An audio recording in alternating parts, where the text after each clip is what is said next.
I guess we'll go ahead and give a broad statement about stuff. In my opinion, I feel that Eastern games are becoming more and more about spectacle over substance, which isn't inherently bad, because I mean, you just play what you like. But in my 2 years in Japan, I've noticed that arcades are going from, you guys know the sit-down little stool kind of arcade, kind of slimming. Those kinds of cabinets, they're disappearing. They're being replaced with a lot of rhythm games. A lot of what they call UFO catchers, which we call crane games, and a lot of gambling, too. Like, this is the weirdest thing. Sort of like I've actually never been, and I need to go, so when I go to California, to like look at that, I need to go around one day. But Japan has been a society that's always been about spectacle. Stuff is always supposed to look good, presented well. So for any of you guys that have played, what's the newest like 2-person brawler involving all of the Shonen Jump characters? If you guys have heard of that? Ultimate Stars, yeah, I got the DS version of that. Or like Gundam Next Plus. They're very simple games to play, but they're very, very flashy. Whereas we over here, and I'll let you speak more on that, but just my 2 cents. I feel that we in the West, we're looking for more in-depth, more detailed. We want characters, we want story, we want interactivity, and it doesn't have to look necessarily as good. But that's just kind of the differentiation and stuff. That's how it works. Yeah, more and more you find on the West there are a lot of people who are veering, not necessarily veering away from polish, because there's anything inherently wrong with the polish itself, but especially with the indie game scene, which is getting a lot more attention right now, and even though indie is it's a very vague, like all-encompassing word for a lot of different things, you guys get the gist of what I'm saying when I say indie game. It seems to be, everyone seems to be infatuated with like this hyper-existentialism. There's a lot of games about games, or a lot of games that are essentially commentary for things that we've played when we were younger, probably like 26, you know? And yeah, even if it is something visual, it usually veers away from glossy things. So you'll find the game like Braid, for example, that experiments with expressionism. There's definitely a lot of pixel art games. There seems to be a lot of like cosmetic humility in the games coming out of the West these days. The games that are sort of like stirring up appeal for people who really enjoy that medium. I also like to think that there's a much bigger audience for retro in the West than there is in the East, which is really interesting. Whenever I go to like sites like Famitsu and such, like just from a design standpoint, you know where I'm coming from. It's all very anime-esque, like all of it. I rarely see a lot of super pixel retro style games. Now, that's not to say that they're not being made there. I can't make that claim, but that's just from my first impressions, is that the whole anime manga look over the last 5, arguably 10 years have really started to permeate into gaming in Japan. And I kind of don't blame them, because they focus so much on their domestic market. Where did it stray from before? Like, what was it kind of like before? I think, I'm going to open a huge can of worms, so please don't hate me, guys. The advent of Moe destroyed originality. Yeah, I hear some.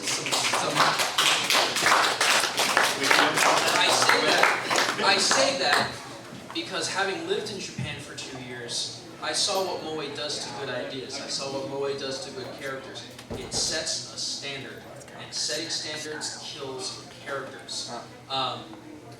There are a lot of old animators. Hayao Miyazaki is one of them, who says that he despises otaku because anyone could make anime back in the day. Now you have to have the adorable stumbly character that's prone to cause accents. You have to have the busty character. You have to have the tsundere character. So the selfies and the zells, like yes, they carry over into every. Yeah, that, and if you look at RPGs, look at every Final Fantasy up to debatably 7. They had a formula, but you didn't know where the characters were coming from. You can line up every character from every Final Fantasy, I'm sorry, this is just my thought, from 7 on, and you can categorize each and every one of them as, this is the self-doubt character, this is the over-energetic character you want to choke, this is the move joke character. That's what I say when I say it destroys originality, and so when Moe took over Japan, and when it took over otaku in Japan, that is when I think there became more and more hybridization of anime manga with two games. Now, with that said, I'm curious to know just where do you think, if you think there would be any kind of like variation or shift? Because for me, for one thing that I understand, and please don't judge me if this is too shallow, but essentially like Japanese culture could be potentially categorized as like a shame culture, and with that comes a strong appreciation, probably even more so than the kind of Western individualistic ideal, like a stronger appreciation for definitely heritage, definitely respect for elders, and with that, a really unbreakable love for tradition. And with that in mind, with this whole Moe, I'm hearing about this Moe thing, right now, I'm curious to know if you think that in the future there would be any kind of break or like renaissance from that. I think if there are more people like Keiji Inafune, that there will be that renaissance. I love that man to death because he's one of the very few Japanese developers that understand that gaming is no longer focusing on Japan. Akihabara is no longer the mecca for us to go to. It just isn't. He's opened up to the rest of the world, particularly the West, us. You know, Canada, US, South America. And he's put that project kind of in our hands and for our hopes. And if more developers could think about that, you know, you're all gonna hate me. I don't like Final Fantasy anymore.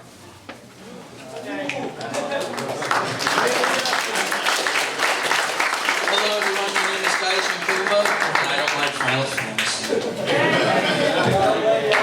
But I mean, the reason why, do you guys look at Kotaku? Like you read their articles from time to time? I remember seeing an article where the Japanese folks, like the Japanese gamers, are to the point where they're like, Final Fantasy isn't even fantasy anymore, because it's too real, it's too Japan. The cars, the police cars are the exact same as they are in Japan. God, look at Final Fantasy VII, remember Midgard? Remember that big giant eatery where it's like a line of freaking people, and you had to get into that one little squeezy spot, and then you ordered one of 3 dishes? That's freaking, you know that's like Yoshinoi and whatnot. Like, it's just, whenever I see Final Fantasy, I just see Japan. And granted, I love Japan. There are some things of Japan I have huge problems with, and I very much dislike. And I see that. But because of that, long story short, if you like anime, manga, and Japanese games, don't live in Japan. Visit. Please visit. Visit for months. Don't live and work there. Because when you walk into a store and you see what is supposed to be an 18-year-old girl that looks 14 in anime form and she's got like G-cups, and you see that every day, it starts to grate on your brain a little bit. It starts to make you go a little crazy. And the same can be said about video games too. I bought maybe 2 video games while I was in Japan that I really liked. One of them was Fallout 3 in Japanese because I wanted to use that for a future video. The other one was Gundam vs. Gundam because it's just giant robots fighting. I couldn't buy any of the other games because I'm like, I know what this is, I know what this is. This is anime, this is Moe. God. Ugh. So, I mean, when people, especially when people, I don't think Keiji said it, I'm not going to quote him on that, but I know there are other Japanese developers that are like, Japanese games suck. That's kind of why. Is because they're so intent, they're so focused on their domestic market, particularly Square Enix.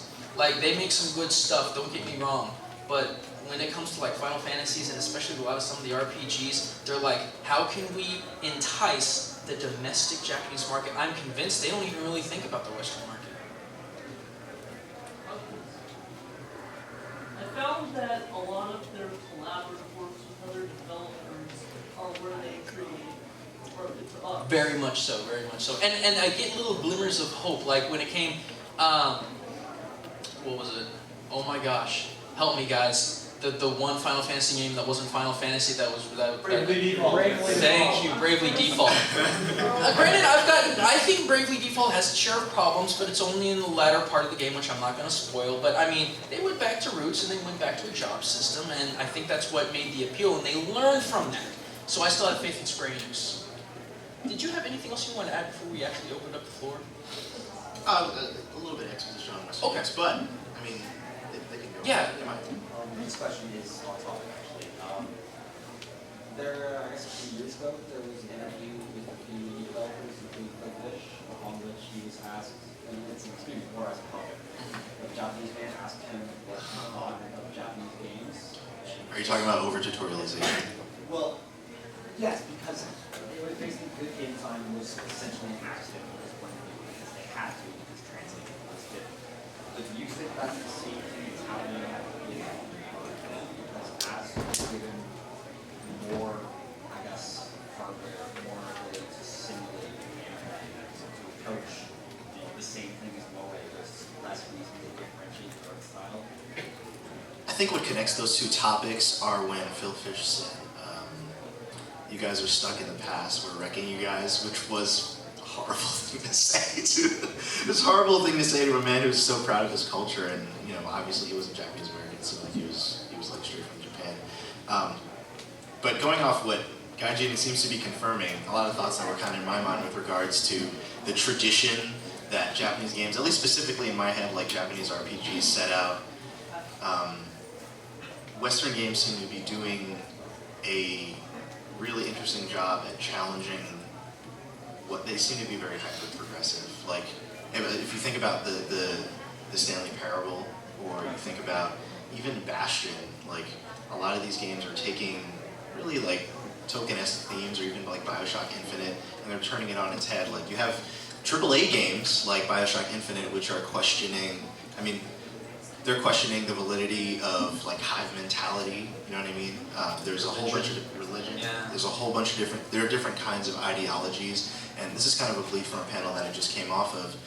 They understand how to relate to the player in a personal way, so obviously there's the importance of having the mechanics, having some kind of puzzle that deserves solving, that deserves skill, and has a win state that's worth meriting, and that's in the first-person shooting, which some people get on Bioshock about, but there are other games that definitely handle mechanics in a very direct way, in a very important way. They're held in high regard, but at the same time, you have meaningful character development, and you have the opportunity to insert yourself into the role of the protagonist. Like, for example, if you're Booker DeWitt, one ideology that we kind of discussed that's very common in games today and very effective in games today is that you as the protagonist don't really know that much about yourself, and you're kind of discovering your situation. How many people played Gone Home or Bioshock Infinite?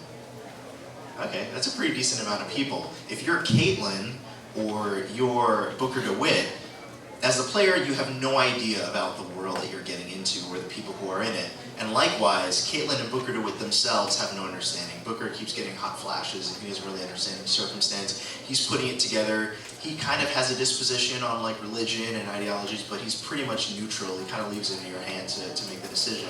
And the same thing with Caitlin. She was away on Europe, and she didn't really understand, for the premise of Gone Home, like she's discovering like the things that are going on in this house and the family that was in it, which is her family, but she doesn't have a premise for things going on. And it's one of those things that helps the player feel like they're a part of the story rather than they need to constantly be taught things, that they need to constantly be tutorialized on things. And I thought that that's one thing. There seems to be like this heart, right? Like this heart that a lot of people are trying to do. John Blow coined it as it's the game developer's #1 priority to create an intimate connection with the player through whatever they're doing. And even though it's very vague and it's a very subjective thing, you know what I mean? Like that could mean like Pac-Man could be a good bridge for making an intimate connection with the player. But with regards to the conversations you have after you play the game, there seem to be a lot of developers that are focused on cultivating that. Which, I don't know, I'd love for you to add if there are Japanese games that do that. See, I was about to say, dude, you just gave me a really good idea if you ever want to collab. Here's my thought. Is that I'm going to kind of get a little specific. I want to talk about sims and like sim-like games, so RPGs, things like that. Anything that is a simulation of something. I find that Western games put the biggest emphasis in design. And most people say, well, what do you mean by design? I'm talking character design, world design. Look at Minecraft. Look at Skyrim. Look at how big those modding communities are. You know, Hutch, the guy that kind of helps me out, my Japanese friend, he loves it. Like, he thinks that it's far better for him to have the modding community. He always talks to me about how much he misses the modding community. Because he went back a little over a year ago. And in the flip-flop of that, when it comes to the East, they put a giant focus on story, which is good. You know, there's no bad between these two. But this is what I've noticed, is that when you look at games like Final Fantasies from 7 on, kind of 6 debatably, because there was a lot of story when it came to characters, but when you look at stuff like Final Fantasy, when you look at a lot of Japanese games, there's a bigger focus on the individual story and you experiencing that story. And I think a lot of that has come from things like graphic novels, because graphic novels are so giant. They've been giant in Japan forever. Dating simulation games. Now, don't take that in a weird place, but dating simulation games are really kind of like choose your own adventure books when you really break it down. And so, for the longest time, culturally speaking, at least for Japan, there's been a very big focus on seeing what the character is going through, kind of, anyone that enjoys a good book, that's kind of the same thing. It's just, when it comes to video gaming, we've kind of branched off from the story, the characters, and want to put ourselves in it. And the ones that allow us to immerse ourselves to the point that we can create the world around us, those are the most successful here. And I think that's why. Yeah, I totally agree. Either through volition or actually, on that point of like volition, like making your own choices in games and forming your own game, is there some kind of, I guess I guess dating sims, can you compare dating sims to like Walking Dead by Telltale? Where you sort of have the story arc and like decision bridges and things like that? I'm about to open up another can of worms, but whatever. You're a man for controversy. Now, Telltale games, you know, even with the Borderlands, the Borderlands one that's coming out, because they're doing that one too, and I know very little about it, but they put you in a very story-driven scenario. But a lot of times it's always been fantastic, and not take that in its like core textbook example. Things that are fantastic, things that are beyond what we can perceive. A zombie apocalypse is something that hopefully can't happen. I'm hoping. But we take those kinds of wild things and we make stories out of them, and Telltale Games are great at taking that and making it into kind of like a drama with big focuses on characters. So yes, I would say in that light, there's a great deal of similarities. Counter to that though, is that a lot of popular Japanese either dating sims or interactive visual novels, because I don't know what else to say, they're very low-key. Even in a fantastic setting, like medieval setting, a sci-fi setting, the interactions of the characters and the relationships are very human. They're very believable. They're more or less low tension compared to like, are you going to cut this dude's leg off so he can survive, or are you going to leave him for the zombies? It's a different level. Where we take, and even point-and-click adventures were kind of like that, where you did really weird stuff. King's Quest, you did really weird stuff. But like, in so many Japanese games that are completely story-driven and very little interactivity is there, it's very normal. Hato, what was it? Hato, there we go. It's birds! PBG said it best. I'm sorry. It's a dating sim about birds, and you're a human female trying to get with birds. But they took something very fantastic and made it normal. They made it, well, somewhat normal. I mean, I know that one of the birds is like a murderer and weird stuff like that. But you're not gonna find in a very macro sort of way all this craziness that's happening like a zombie apocalypse and Walking Dead. It's very much scaled down to a more human level, and I could talk about this forever, so I'm just going to go ahead and leave that as it is, because that's going to start shifting from video games to like life, and that's a giant topic. That's not the topic change at all. Video games are life. Oh god. If you want to keep going. I have a question over here. Yeah, what you're saying about how like Japanese developers are focusing only on the local market. Would you say that's the problem with Capcom? Oh heavens. Because like, God. Do you guys remember when Capcom, you remember, okay, raise your hand if you thought it was a dumb move for Capcom to dump so much money into mobile marketing. They did that. They should have just redid Power Stone. I will agree with that. Okay guys, here's why. Here's why they went to the mobile market. It's because the mobile market in Japan is giant. It's huge. It's starting to, I don't have the statistics to prove it, but I very much feel like it's starting to overtake handheld consoles. The reason why is because everyone uses so much public transportation, there's a lot of waiting involved in your day-to-day life. So you're gonna have your phone, which also can have all of your games. You know, over here in the West, we're seeing a gigantic rise. It's why the Wii U didn't work. It's because the people that like the Wii, for all the simplistic games, have gone on to tablets and devices and things like that. Same thing in Japan, but with Japan, people are out even more. People are out walking, people are out shopping. But didn't Nintendo show credence to the tablet market by making half of their console a tablet?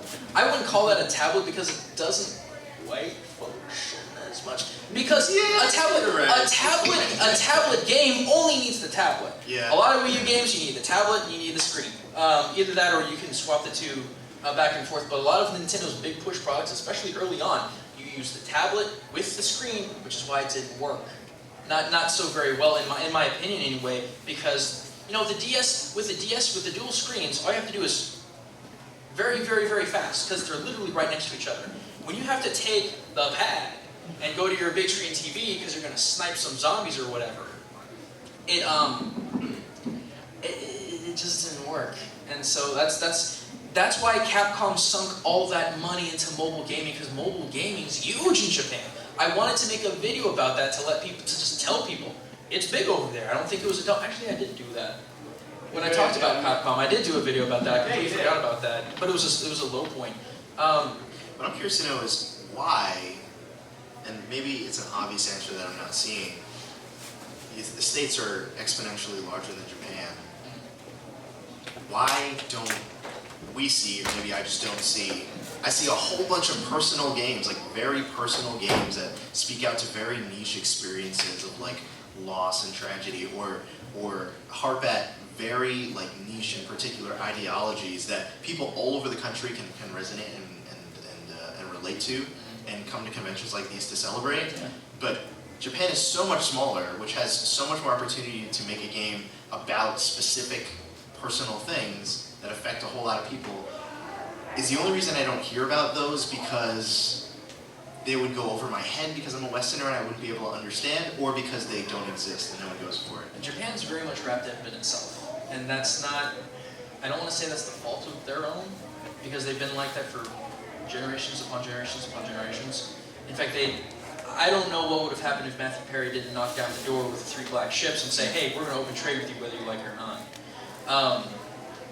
But, okay, I'm going to go off on a tangent for just a minute. In my experience in Japan, a lot of people say, aren't Japanese the most xenophobic people you ever met? No, they're not. They're not xenophobic, they're not racist. They are people that have no context.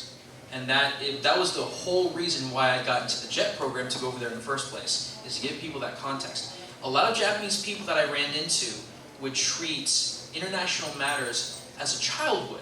A child that doesn't have any other root in understanding what it really is to be around and to understand a culture that is not your own. And so when I would talk to, so they would believe stereotypes, they would believe stupid things, and they didn't do it hatefully. That's the one thing that people get confused on. They believe these things because that's all they had to bank off of. God, dude, if you went to Japan, first of all, I would be very sorry, but all they have is media. BET, old Bugs Bunny blackface cartoons. Blackface is in Japan. I'm sad to say, but they don't know what it means. No one in Japan that I talked to knew what slavery was like in the US. Not one. Not one. But it's not their fault, because I don't think it's their fault, because no one teaches them that. It's one of the reasons I got out of the JET program, is because there's so very little that is taught about the rest of the world, and you see that in their games. I see that in their games. I see that in I keep going back to Final Fantasy, but it's such a good poster child. When I see Final Fantasy, I just see... That's so weird though, because there's like this... There's still this in games. I wouldn't say that it was like reflective of the people, right, because I don't know. But in a lot of the Nintendo games and other games, there's a fetishization of the West. Like there's a love for like this kind of like Celtic aesthetic in Zelda, and then obviously Mario's Italian, even though there isn't much Italy in it. If you guys know anything about me, I very rarely talk about any games in my videos that aren't Nintendo. And that's because Nintendo, as well as a lot of other companies, they'll do their research. They'll be like, oh, this is a really cool thing about another country. They love other country folklore. Like, they take inspiration all over the place from it. And that's one of the cool things, too, about it, is that TLDR, Japan is very, very good at perfecting things from around the world, from technology to stories to food. They're not very good at coming up with brand new things. And it's just how it is. It's not good, it's not bad, that's just how it is. They're great at taking stuff that is established and absolutely perfecting it. They're terrible at coming up with brand new ideas, and that's a culture thing. Again, not their fault, it's just how things are. One of the biggest problems that I had when I was teaching, we got back from summer vacation. I look at my class, I'd be like, hey guys, so what did you do for summer vacation? And if you were in a Western school, you'd have hands up. You'd be like, I went to some water park, I went to Disneyland, I went wherever. Dead silence in my classroom. And we're talking about kids between the ages of 16 and 18. These aren't little kids that are really shy around adults. These are almost adult humans. And they refuse to say anything. And so I knew this going in, but I wanted to ask why to some of my teachers, and even to some of the students, because they were cool like that, because as long as they were in the classroom, they had fun talking with me. In the classroom, they hated it. And they were terrified of being incorrect. You guys laugh, but it's so true. Like, when you guys hear about, you can't take, I'm sorry, keep going.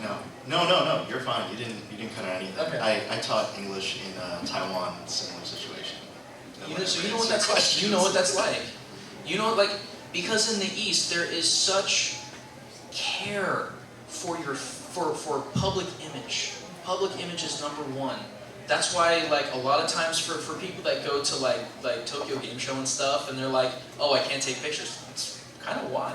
Like, Aki and I were going to Japan in April, and I want to do a handful of videos there, and we're actually going to get Hutch's girlfriend to help us. And the first thing I asked her was, are you okay with this? She said yes. I said, do you want to be blurred out or masked? She said, I want to put on a cute mask. And it's because anything that could give them a negative image that could go online terrifies them, and it should terrify us. We don't take that stuff seriously at all. Yeah, on the other hand, we do a whole bunch of crazy stuff on the internet. I know, and we do stupid, we plank thinking with something hot. We do stupid. Look at any fail video. People revel in that. I will say that Japan is a very schadenfreude happy country, especially with some of the game shows where I think the worst one that I saw was, it was like water that was 50 degrees Celsius, which is, if you are American, that's like stupid hot, like boiling. And there was this cute girl with like I'm sorry to put it this way, but a decent sized rack, and she had counters on each one. And so you had to get in this bathtub, it was all dudes. You had to get in this bathtub to push it down on this button. And when that happens, the chair that she was on would do this. And so the objective of the game was to have the most jiggle counts. What? There was another one where there's this guy at a spa, he sits in a chair that's supposed to be a really nice like massage chair. Like the whole building opens up and there's like 2 rockets on it, and he just goes screaming naked down a snow slope. There is a lot, and granted, that's not a whole country thing. My host family hated that. They hated that Schadenfreude stuff because it was very, very insulting to other people that didn't know what they were getting into. But they're very Schadenfreude-tastic over there. I'm sorry, where was I going with that? This might as well just be called the Japan panel. But, I don't know, that's just... Japan. I think that's just what I'm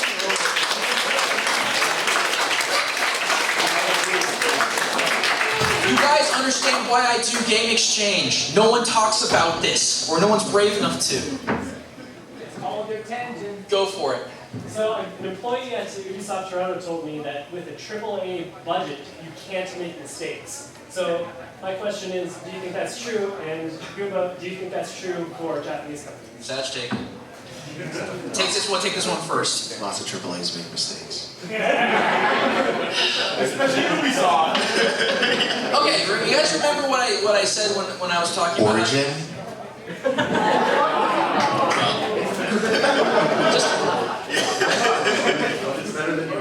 You guys remember what I was talking about when I said Japan puts a lot of emphasis of spectacle over substance?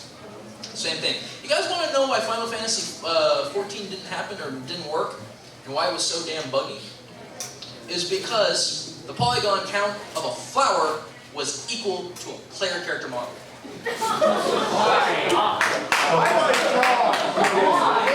Yes, I'm very serious.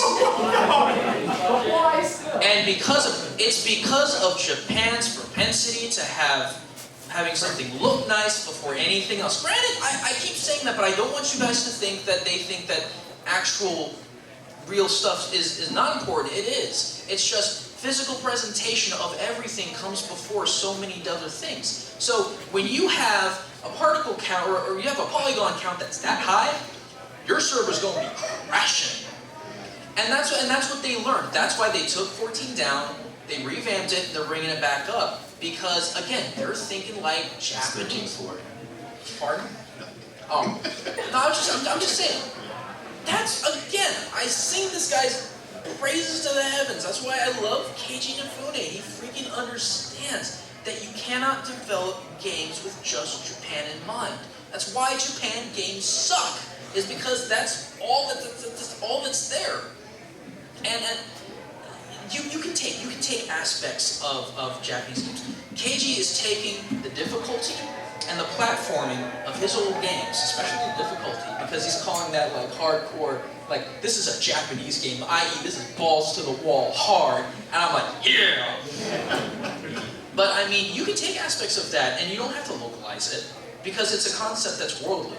But when you take stuff like Moe, you can't translate that. You guys want to know why Other M is so bad? Is because it was made within the context of Japan. I'm doing a video about this later with MatPat. I'm not going to go into too much detail, but literally, if you want to find me and debate me, I will prove every single thing wrong, with the exception of the English delivery. I can counter-argue everything that everyone says that what's wrong with Other M, I can counter it. Oh. I bet you money I can counter it. Okay. I'm sorry, I had to get that out of my system. Do your thing. This is where this is. The Japanal is where you vent. Okay, Moe, it's very hard to describe. Moe are characteristics that people will find endearing. They will fall in love with, and sometimes take it to a creepy level. Case in point, a girl with really kind of big glasses, who's very, very sweet, very, very nice, but is constantly bumping into things, dropping things, and is very accident prone. That's Moe. A girl who, I'm going to use the term tsundere. Who knows what tsundere means? God bless all of you.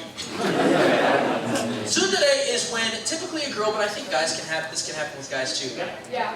Is when they are cold, isolated, and very, very withdrawn until that one magic thing that they love so very, very much opens them up. Oh. You guys ever seen Alice Mangadaiyo or read it? Yes, that's my favorite. Tall chick, didn't talk much, was obsessed with cats. Yeah. She was tsundere. She was a good example of tsundere because she wasn't annoying. There are so many cinematic characters I want to choke. Wait. What is Suit means anger. Huh? The suit's supposed to mean anger, is it not? Well, it's a combination of Su and Dede, and I don't have my dictionary with They're me. often violent. Yeah, but I mean, it's a combination because If So the like term is Cold cougar, as in, more Yeah. quiet and such. yeah, I hate speaking on behalf of the Japanese people because I don't even think I'm qualified for that. But I'm just saying like that's moe. Moe are just concrete characteristics that keep getting rehashed. What does Edu fall under from Death Note? Oh god, He's I like don't even know. I haven't even touched that. If you guys like Death Note, I'm sorry. I think it's dumb. I'm sorry. You guys gotta understand, and I swear we will get back to talking about games. You guys gotta understand, Moe killed my love for anime in its entirety, and the last straw was Yoko. Because Yoko was presented, especially like in the anime, she was presented. She had good character. She was scantily clad, so you would think she's a boob joke. She wasn't. There was actually an episode where other men shunned her, which you would never see in any other anime.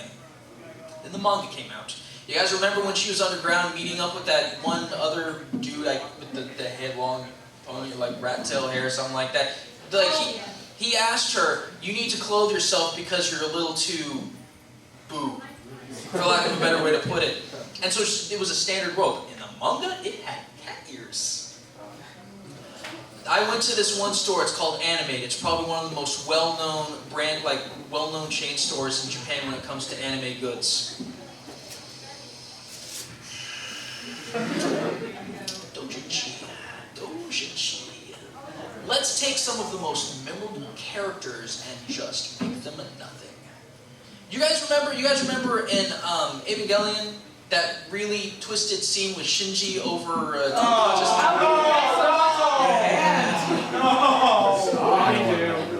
what they do. That movie did. That's what a lot of doujinshi does.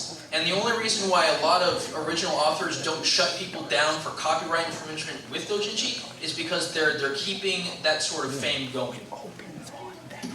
Let's get back to games, shall we? Because I'm gonna have a lot of these questions on my own panel tomorrow.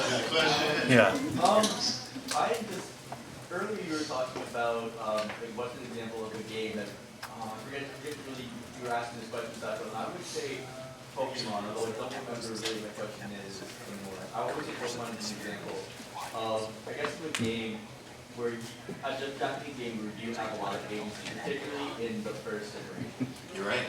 Yeah. That is a pretty good example. Yeah, because Ash doesn't really have. Well, I guess it's not really Ash. I guess that's what's great about it. There really isn't a character to it. No, you can name yourself. My name's Anthony, so I would say Anthony as my character, and I would put it as a cousin or a friend or a sister or something like that, and that would be my rival throughout the game. I can keep going forward, and I can pick the Pokemon that I want to use.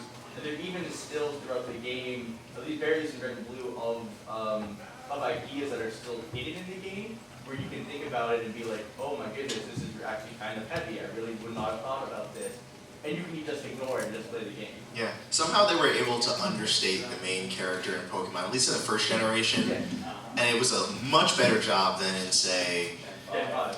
Yeah, Gen 5, or even, I know, there were so many things that you were forced into. And then, I feel like that was a better solution to understating character than, say, Final Fantasy VIII, where, like, the Japanese solution to removing, like understating the character of the protagonist so that the player can insert themselves inside of them was, the silent protagonist. Same thing with Chrono Cross, too. Like, if you ever played as Surge, every response they gave would be ellipses, you know what I mean? And that didn't really seem to be a very good solution, because it almost just made it seem like they were dumb or socially awkward, you know what I mean? So that is a really cool example. Dude, I just want to add real quick. I just had an aha moment. This is why Pokemon worked so well over here. Design. Think about it. Think about early generation Pokemon. What was the story? Depends. Exactly. You named yourself. You had your own team, and your own team had its own list of moves. It was all design. It was all design. You have a plot. you're right. There's a birth, you have this plot that is someone presented to you, I need to go do this for Professor O. If you wanted to do Yeah. that. Because all of us, myself included, was just like, I want to catch Pokemon. I just want to go and defeat all the gym leaders. Because that's the key word. Yeah. That is the key word with all of this. Like, the reason why so many older, like the original Final Fantasy, you had a very basic kind of story. It got kind of weird at the end with the whole time paradox thing. Yeah. But you chose your classes, you chose your names.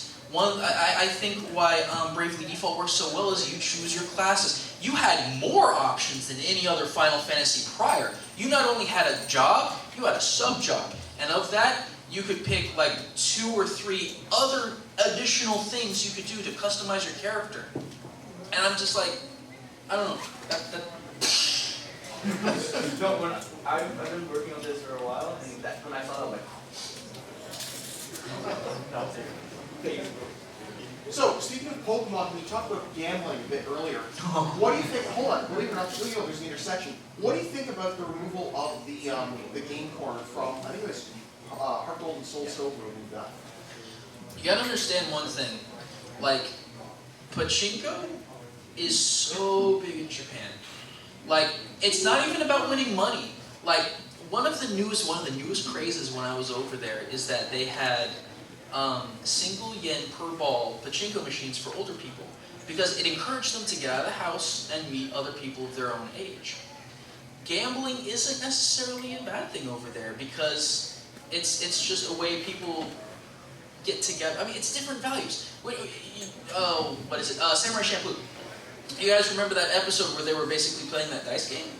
Like, gambling in Japan has been around for generations and generations and generations. You got, like, I can't speak for Canada, obviously, but when it comes to the US is a very, very young country. So we're still trying to figure out ourselves, which has been an interesting trek for me. But Japan's been around for a long, long time, man, and gambling in Japan's been around for a long, long time. And so I would think that they took that out because gambling is seen as a negative thing in the West, more or less. But in the East, not so much, because people just have, I would like to think people just have constrained self-control.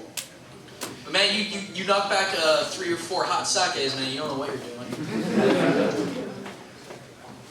I'm just wondering, what are both your takes on fighting games? Like, can do no wrong. No, it's not true. Not true. Anyone can fail, but they're awesome.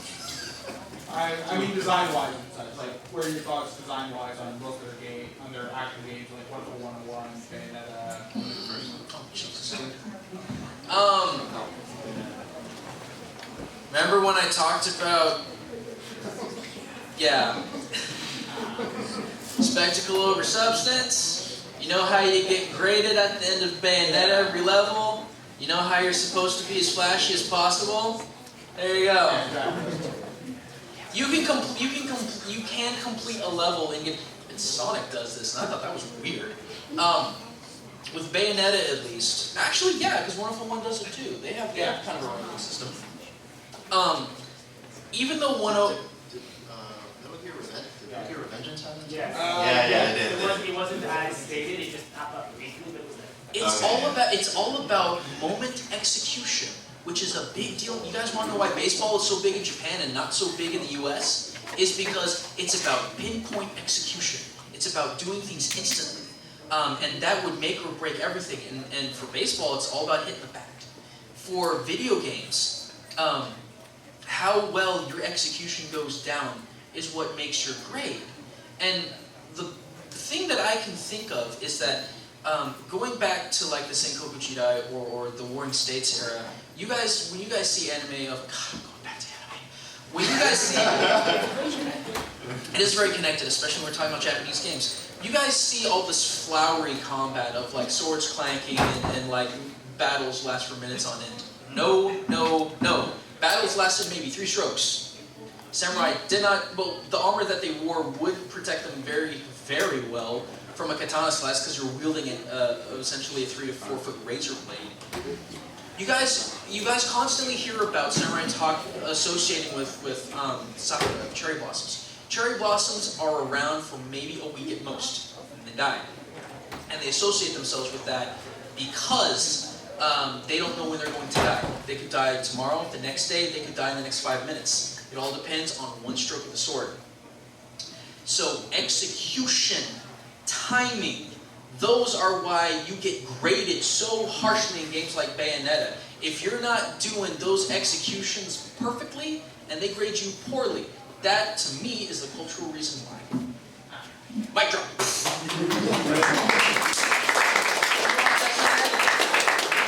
Sure, I'll take a shot at it. I never even. Wonderful, thanks. No, so I was talking to someone.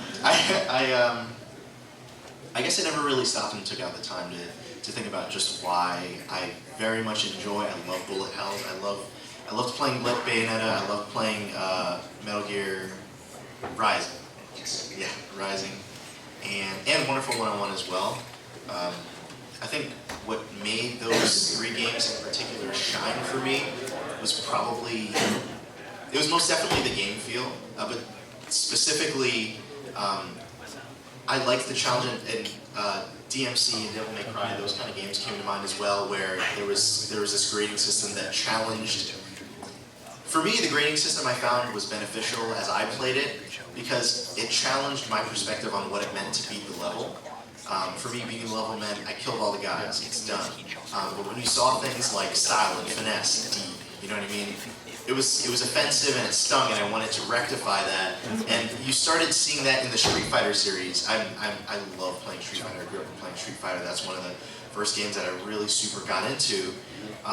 And once I think it was Alpha 3 rolled around, you started seeing comments flying from the left and right that were like stylish or like that was really cool or like sloppy. You know what I mean? Like late, lame, like words like that. And I started to realize there was a pattern to me doing that I could execute a combo, but if I didn't time it properly, it wasn't good enough. And for me, it became a metagame to count frames and to think about when I was pressing the button and to try to find the groove for that. And I can see how that can easily become frustrating for a lot of people.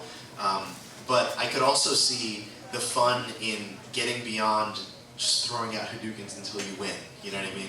And not to be too hyperbolic about it, but in that same way, in a game like Devil May Cry, or a game like Bayonetta, or a game like Metal Gear Rising, there's already a sense of accomplishment slicing up a dude into a million pieces and seeing the counter be like, oh my god, this is happening right now, you know what I mean? But even more than that is executing that timing and almost feeling like you're a part of this, I don't know, this collective of people who care about that kind of stuff, because finesse is oftentimes regarded as a secondary thing, especially in the West. Usually it's about, did you get it done, did you not get it done, how you got it done, I don't really care, you need to just make sure you got it done as soon as possible. Design. The idea of having that element of finesse, like a lot of people might say, for example, this isn't Japan, but this is Korea, like Taekwondo, like I did Taekwondo for a number of years, and that is the most impractical martial art ever. You can't protect yourself with it.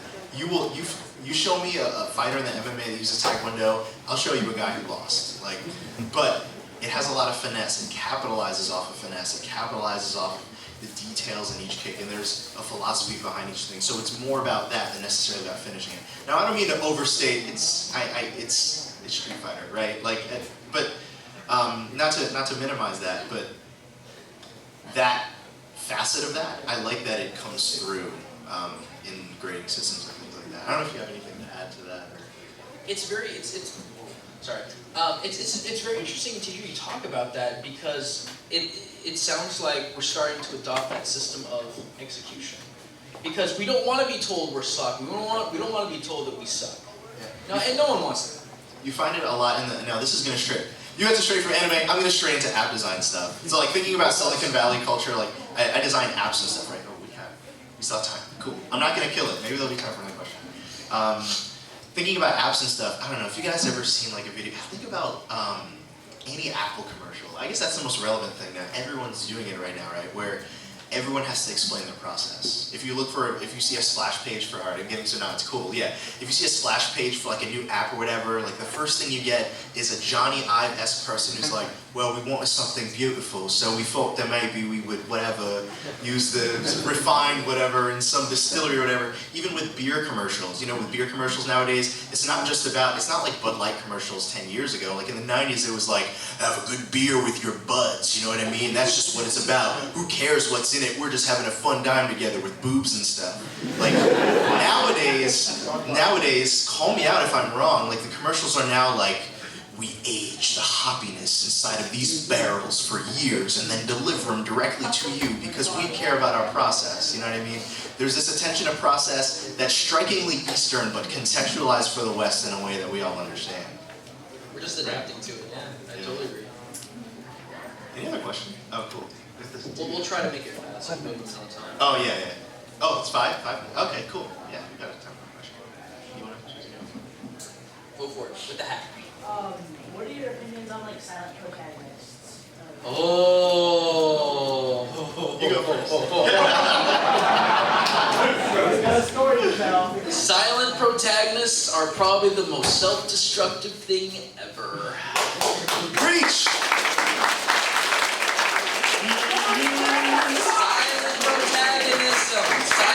Silent protagonism killed Samus. Silent protagonism killed Mario. I had an interesting conversation with a couple friends. So they said that silent protagonist is the best thing in the world because you can make the character however you want them to be. I say, yeah, back in the day that was a great idea. Nowadays, with the advances in technology that we have, because you couldn't have a voice actor or anything like that in like freaking 16-bit era. Now, people are demanding that their characters have character. And how did they respond to it? Titus. What was that, y'all? Am I wrong? Wow, I thought I was going to get in trouble for... No, I have something to say about that. That laugh was supposed to be stupid and awkward. We know. We'll never live it down. Okay, so anyway, silent protagonists. I am not joking by the way, I've got a pretty big presence on DeviantArt because of my characters and fan art stuff. I had someone send me a petition that we need to stop MatPat from slandering the name of Mario. And laughing is all I could do. This is why silent protagonists are such a freaking dangerous... If you are going to make a silent protagonist, don't you dare ever anticipate that they're going to have much character. Because when you do, you're going to have stuff like that. Because when you think about it, when Matt made that episode, he was being honest. He was using everything, even games that we didn't even know exist, to come to the conclusions that he did. He didn't do it for pure shock value. He did it because that was the final analysis. When you have a silent, for anyone that watches Yahtzee, talking about freaking Half-Life, did Gordon Freeman gun down a bunch of linebacker military men because he was avenging his fallen scientists? Or because he was getting back at the bullies that locked him in his locker and took his lunch money? You don't know!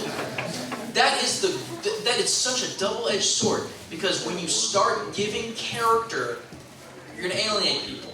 That's what killed Samus. And I'll just say that's really fast. Like, the Samus of Other M is not our Samus. You cannot compare Samus of Prime to Samus of Other M, because that Samus was created by two different people. Other M was created by Sakamoto. The other one, Prime Samus, was made by Westerners, a bunch of guys in Retro Studios in Texas. Think about that, and Other M won't be so bad. Sorry. I'm done.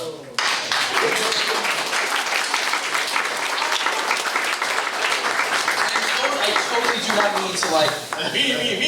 No, dude, you're fine. It seems like we have 2 minutes? 2 minutes? 2 minutes? I guess we have one more. This guy. You. Hey, Cool guy. question. What about Metroid Fusion's portrayal sense? Cool. I don't understand why people say that Metroid Fusion's version of Samus was so much better than Other M, because she was still taking orders. She was. I guess the thing is with Other M, like you mentioned, the translation. Shut up! Every single new section, every new objective. I can't even mimic her, because it's like she just gives us pages and pages of exposition. This computer reminds me of Adam. I'm not sure if I'm okay with that. It's the same freaking thing! Okay. You can't say Fusion was great and Other M was dumb because it's... It was such the same thing. I'd argue length, quantity. Yes. You gotta understand. Team Ninja made that game. Other M is a 3D Ninja Gaiden game in disguise. If you can keep that in your head, you'll like Other M a little more. I don't really, I'm just neutral. Okay, I think we can squeeze in maybe one more. Maybe. Oh, was it 7? Oh, it's over. Thank you guys so much for coming out.